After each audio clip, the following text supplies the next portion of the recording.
All right, welcome to Luminosity, everyone. I'm Andy Kraft. And I'm Jordan Stevens. Thanks for joining us.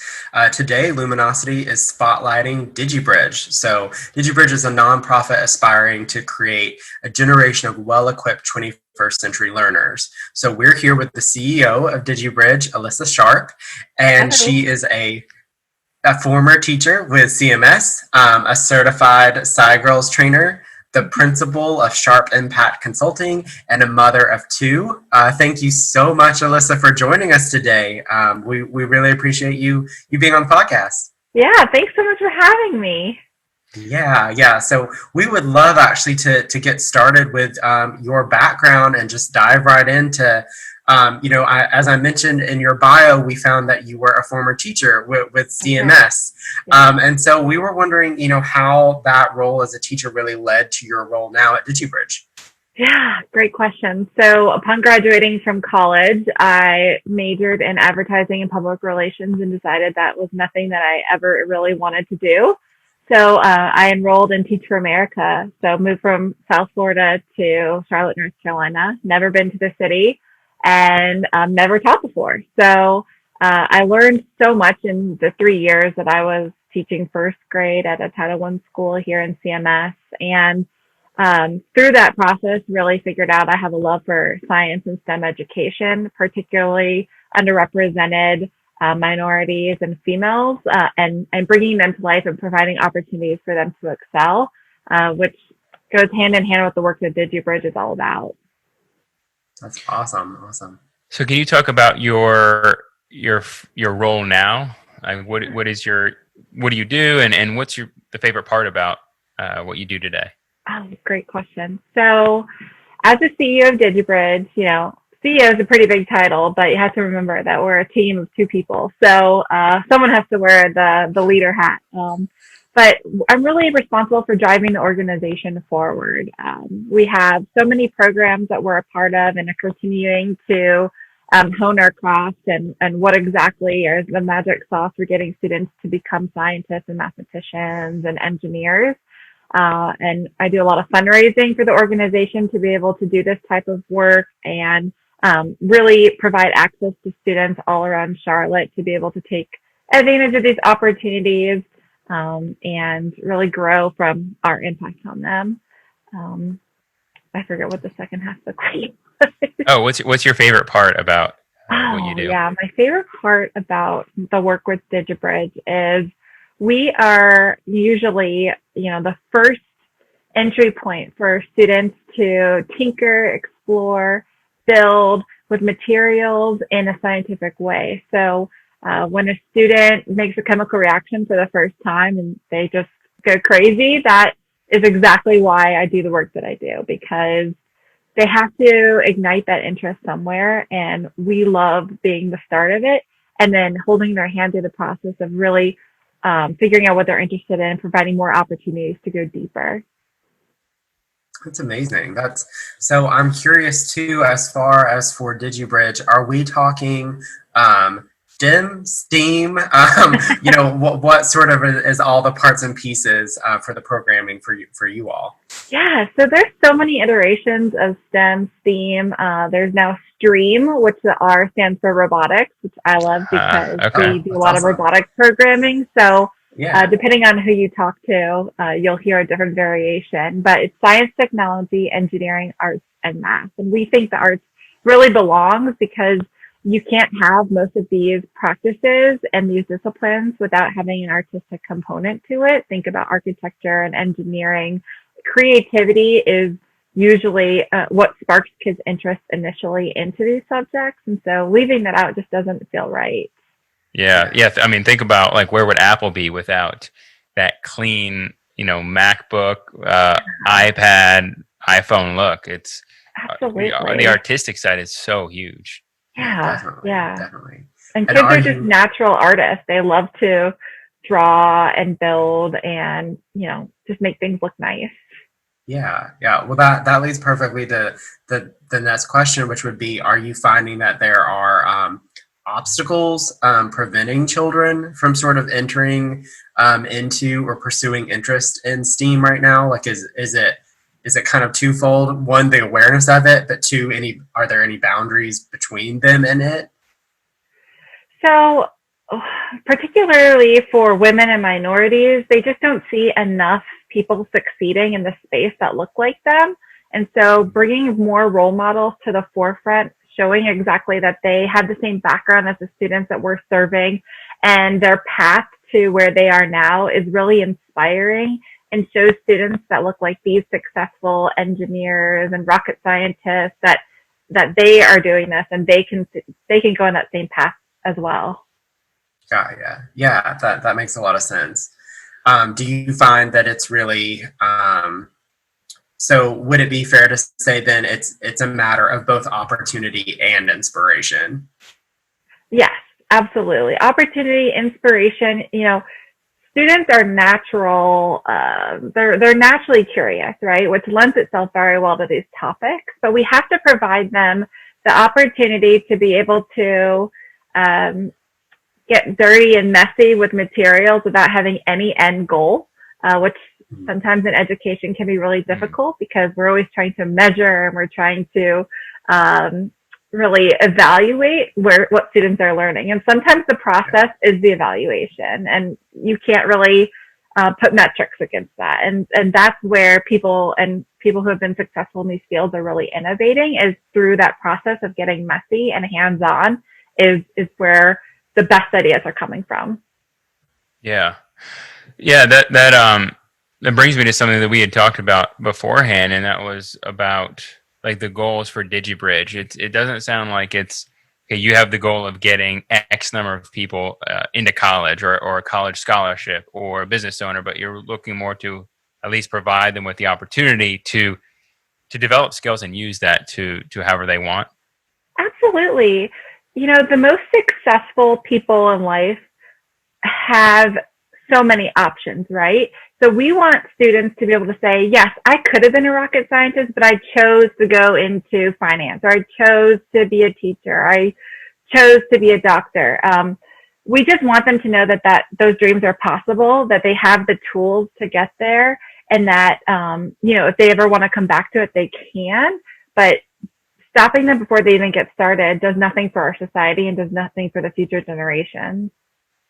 Yeah, I love that. And that sets us up great to really start diving into the details a bit. I would love to learn from you, what programs are available. Are we talking classes, events, products, like what sort of the suite of services that make up Digi-Bridge? And I'm sure that's probably a large question, but yeah. So Digi-Bridge is a really interesting organization because if you can think of it kind of like a TOMS organization, like one for one. So we have granted programs and we have fee-for-service programs, because at the end of the day, all students need opportunities to really explore in these fields. So we have a lot of partnerships with Title I schools where we offer various themed curriculum taught by teachers from aerospace to chemical reactions to coding. So we offer those free of charge for students from low-income backgrounds. We also offer competition robotics teams in Title I middle schools. Competition robotics is a huge sport and is largely competition robotics is It's fine. I do it all the time. Competition robotics is a huge sport, and it is predominantly made up of white participants, and we want to diversify the backgrounds of those that are succeeding in that field. So taking away cost and utilizing their natural interest and the teachers that want them to succeed in their life, we have these competition teams all throughout Charlotte that Title I school participants can be a part of. We also offer all of our classes in the community for a small fee, which then goes right back into the nonprofit to be able to provide these opportunities that are free of charge for other students. So pre-COVID, you would have seen us at 20 different locations on Saturday mornings, coding, building robots, working with different students. Now that COVID's around, we're trying to get creative in our curriculum. We've offered virtual 3D printing classes, individual Lego robotics kits so parents can rent one from us and set their student up while they're trying to get some work done, Cool. so that they are, taking more ownership of their own entertainment and free time. So lots of different things going on, and we are always trying new things. If someone has an idea, we'll figure out how to make it work.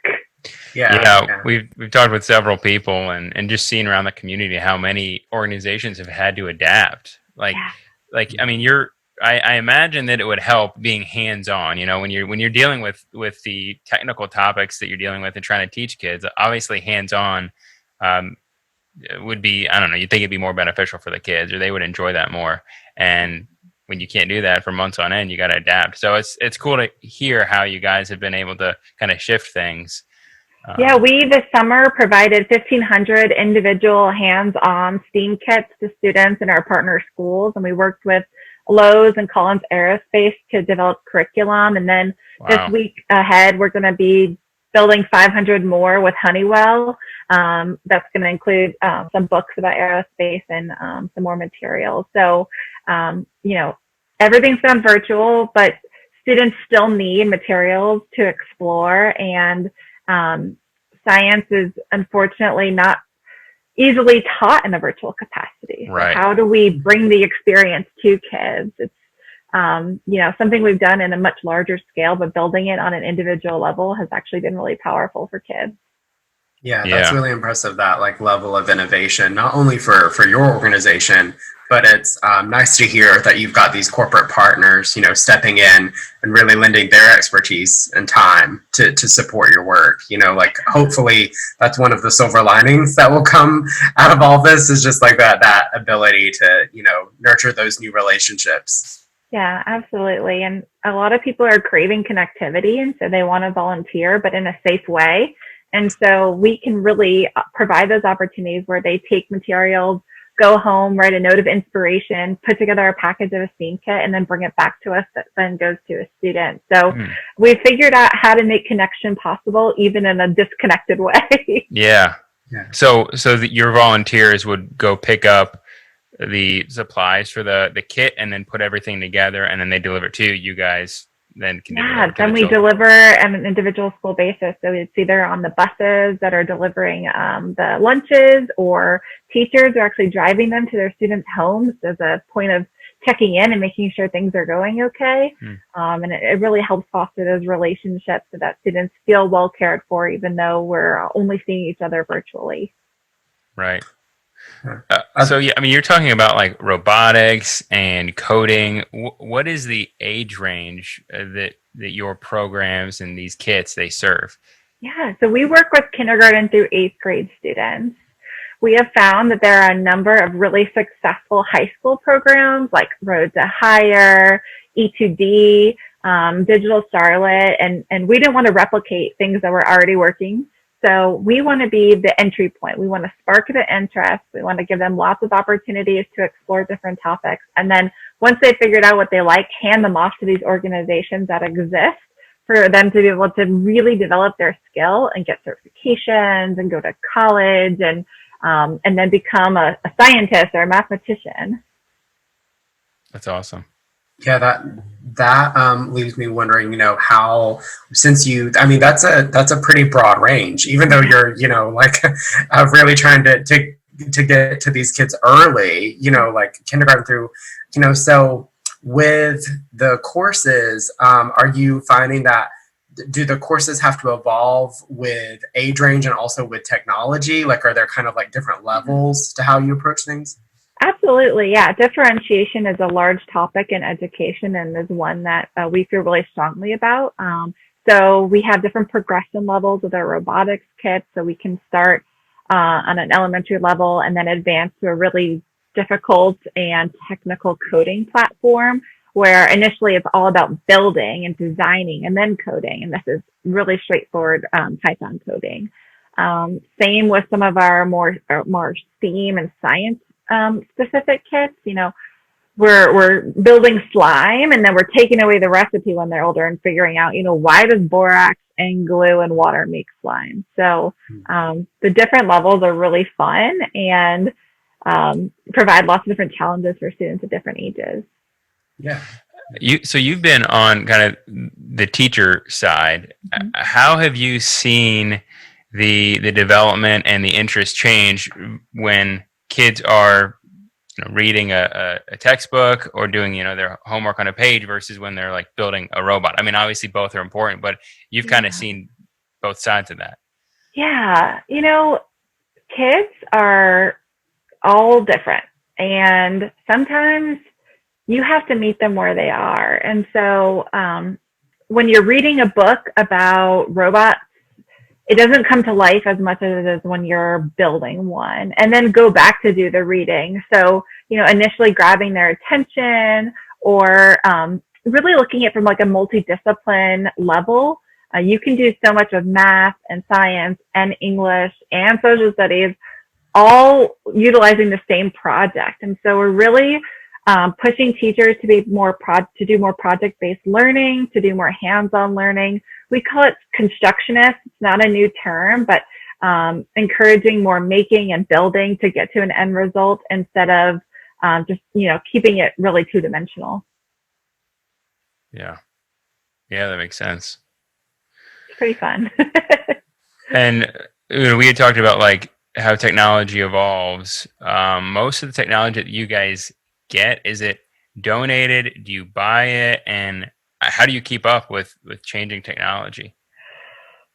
It's difficult. We write our technology costs into a lot of grants and sponsorships. So we're really lucky to work with some incredible brands that believe in our mission and see the value of diversity in STEM. So we're really lucky in that regard.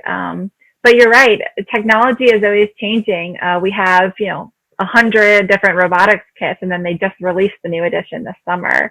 So do we buy the new edition? What do we do here? So we've actually been working with a technology company in Charlotte to develop an app for our organization that will help us better inventory and organize all of our different resources so that we can better match student interest and program interest with what we have in our repertoire, and then know, hey, we're getting low on these kits. Maybe we should order the next version of it. So it's been pretty cool to see the community reach out to us about wanting to get involved and help us achieve our mission in really like skill-based ways that they can help.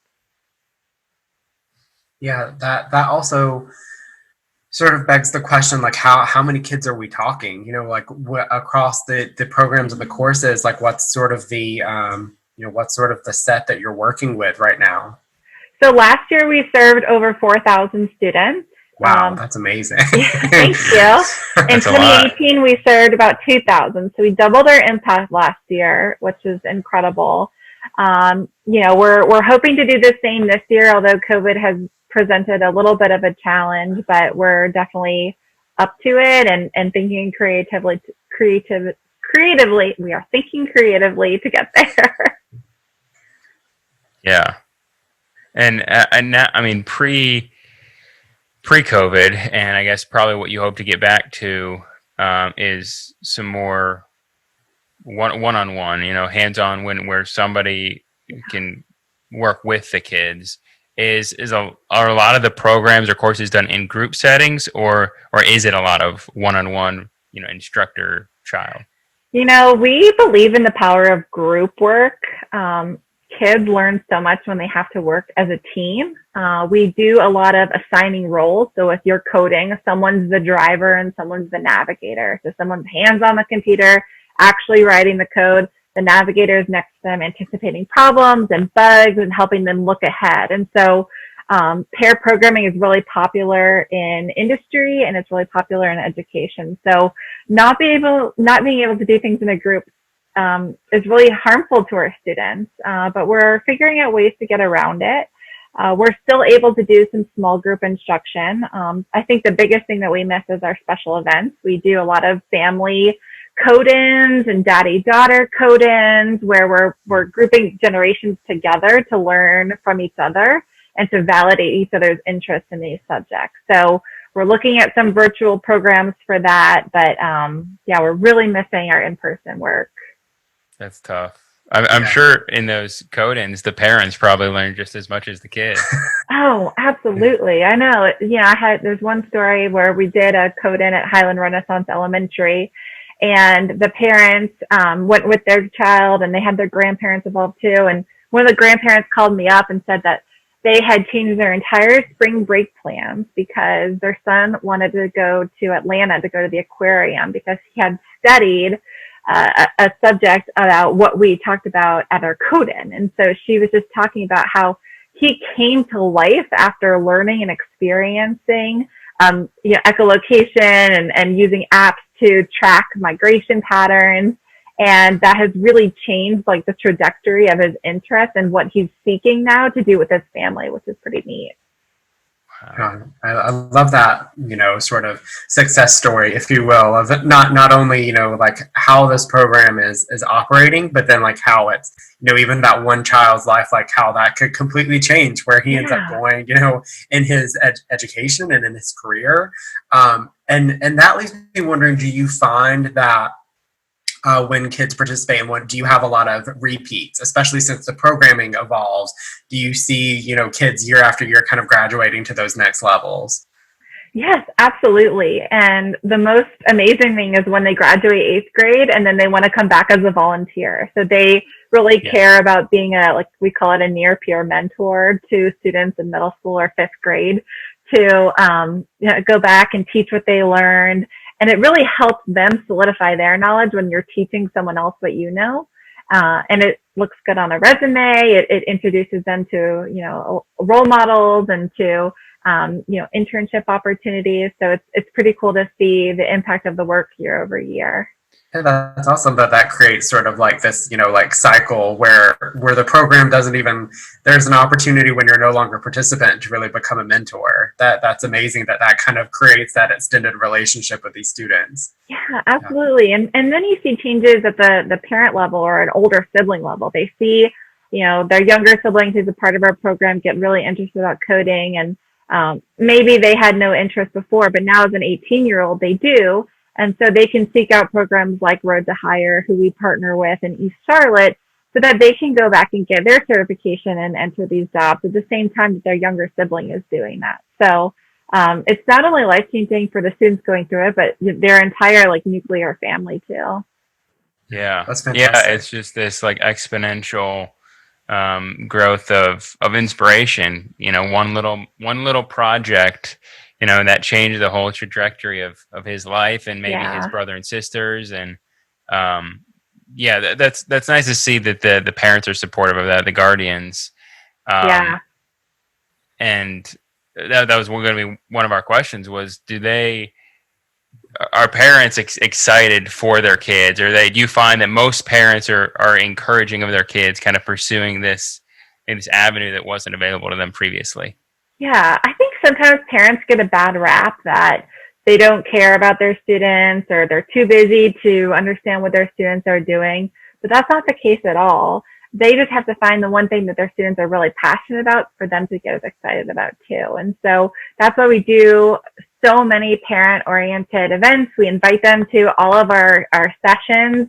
We always, at the end of the last 15 minutes, do a showcase because we want the parents to validate their students' interests and to keep them excited. And we'll share tips on, how to keep the interest learning. If your child really likes this math part, next time you're making something, have them measure out and do the math with you. And just figuring out ways at home that they can continue doing this, even if the opportunities are not accessible to them.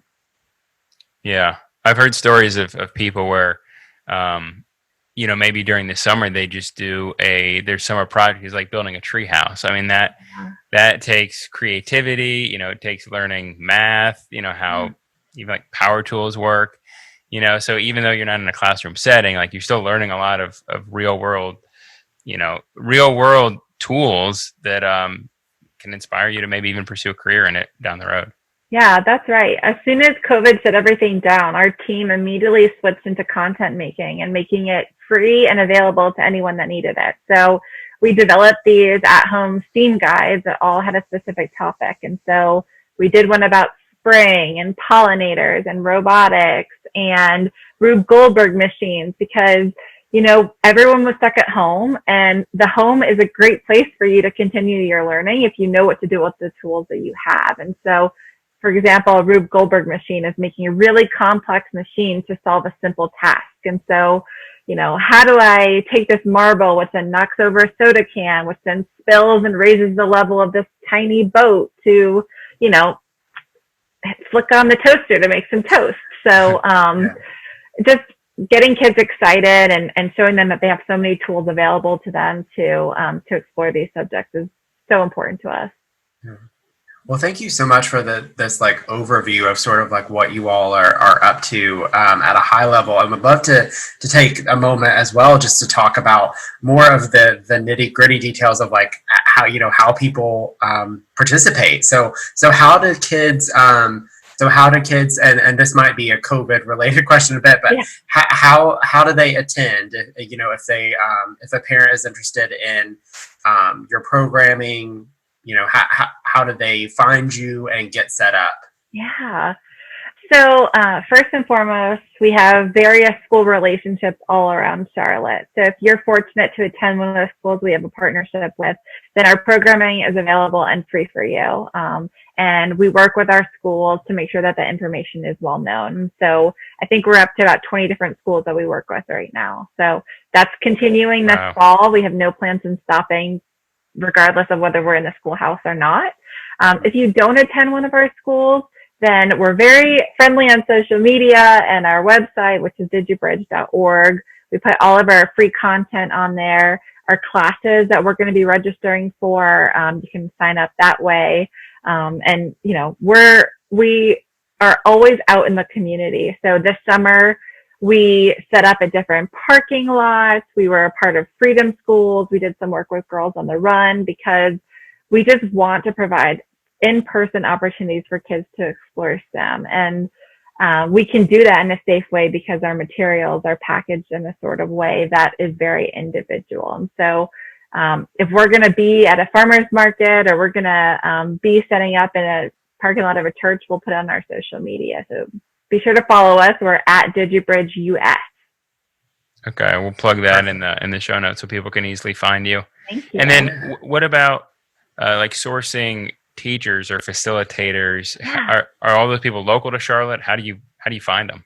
Yeah, most of our teachers are local to Charlotte. They work for the public schools or a charter school, and we don't have to do usually a lot of hiring because our teachers are so content working with us that we have about 70 in our repertoire that we can call any given moment and say, hey, do you want to come do elephant toothpaste with us, which is basically like a giant chemical reaction. They're like, yes. Oh yeah, I've seen that. I've seen videos where they've done like big pools and it just exploded everywhere. Yeah. Yeah, some people have made that, and the analogy for 2020 is like just a giant elephant toothpaste explosion, which I can relate to.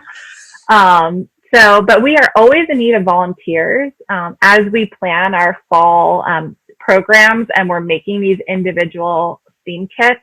We need volunteers that either want to help us at our warehouse or want to take things home and help us prepackage them so that we can get them in students' hands. We do group opportunities if you work for a company that likes to do larger scale volunteering, or if you are just a person sitting at home that has a little bit of extra time, we will work with you as well. That's great. A little bit for everyone. Yeah. And assuming those are at the same locations, right? You can find that information either on the website or on social media. Yes, absolutely. Okay. And I am very accessible via email. Anyone can email me. It's alyssa@digibridge.org. Awesome. Well, all right. Go ahead. Oh, go ahead, Andy. No, I was gonna kind of like one final question. Like where do you see Digi-Bridge evolve? How do you see it evolving in the coming years? What is your hope for the next 5 to 10 years, what this could become? Yeah, great question. There are still so many students in Charlotte that we are not serving that I would love to. So before we grow any bigger than we are here, I want to reach more students right in our hometown. So we are building partnerships with brands to support schools all across the city. So, we're going to build locally first. I think that our STEAM kits really have some legs to them, and I would love to see them in a more commercial setting. So stay tuned about that. If anyone's listening and has an interest, let us know. But yeah, we just want to work with kids. We want to see them turning into the professionals that we know that they can be and have dreams to be. We want to match them with mentors, and we want to believe in them and provide the tools for them to be successful. Awesome. Thank I love you, it. guys. Love everything that you're doing. Thank you. Thank you for sharing. Yeah, I wish I, I had, I guess I probably had the opportunity as a kid. I just never, I don't know, I never pursued it. It was always like book learning. I never tinkered with tools. So I think that's awesome that you guys are providing that to young kids, because I think I would have really loved that when I was growing up. Thank you. Yeah, in 7th grade, my mom sent me to a summer camp in Macon, Georgia called Spectacles, and it was a math camp for girls. And I thought it was the worst thing ever. And little did I know that it was going to change my life. So thanks, Mom, for sending me to Spectacles. And we just need to provide more of those opportunities in a really small scale for more students. It doesn't have to be a grand gesture like going out of state to summer camp. It can be an hour on a Saturday morning. And that's really what we want to drive home. Yeah, I think it's so impressive. And it shows that that's really, I can tell that's what Digi-Bridge really stands for. It's just meeting people where they are. It's apparent in the way that you were able to innovate during COVID, and also just the programming that you had set up before and will continue to have set up after. So that's amazing. You. Thank you so much for your time today. Really appreciate it. Thank you, guys. Yeah, thank you. We'll be in touch when we decide to release everything. Sounds good. All right. So I'll upload the recording here now. All right. Perfect. Sounds good. Okay. So I'd like to hear, growing up for you, you kind of pursued I would consider marketing art, right? Yeah. There's the creative side to it for sure. It takes a lot of creativity. Yeah. Were you exposed to STEM, STEAM, in that kind of way, in like a hands-on way when you were growing up? I wasn't. And I was thinking about that as you were sharing your story. I think it's kind of twofold. One, I think it's just like the interest. Like you said, I sort of was more traditional, like book learning kid. Like I didn't do like a lot of clubs like that and stuff. And then, so I went to public school in Western North Carolina, and I don't remember there really being like a STEAM or STEM program when I was a kid. Maybe it was there and I just wasn't aware of it. I don't remember that sort of thing, but I definitely, I love what she said about trying to get to kids early with these options, because that's definitely my experience. Like I grew up, I was going to be a teacher, like from kindergarten to like through high school. Like I was going to be a teacher. That was like the path that I was on. And then my senior year of high school, I got handed a project that was, we were basically supposed to just do a research report and a presentation about a kind of job that you like hadn't really researched before. And I like stumbled upon graphic design, and I was like, oh, this seems cool. Like I didn't really know that that was a job, but that's always been like, I've always been interested in art and stuff. So I'll check that out. And then a year later, that's what I went to college for. So, that's awesome. Wow. It completely turned everything on its head. But that was my senior year of high school. I would have loved to have had, some exposure to those sorts of things earlier on. So I think that's what's amazing about organizations like Digi-Bridge that really are reaching kids from the beginning. Like she said, to lay out all your options. And if you end up working in STEAM or not, like it's still it's fine. Skills. Yeah, but like let's at least provide them with the option.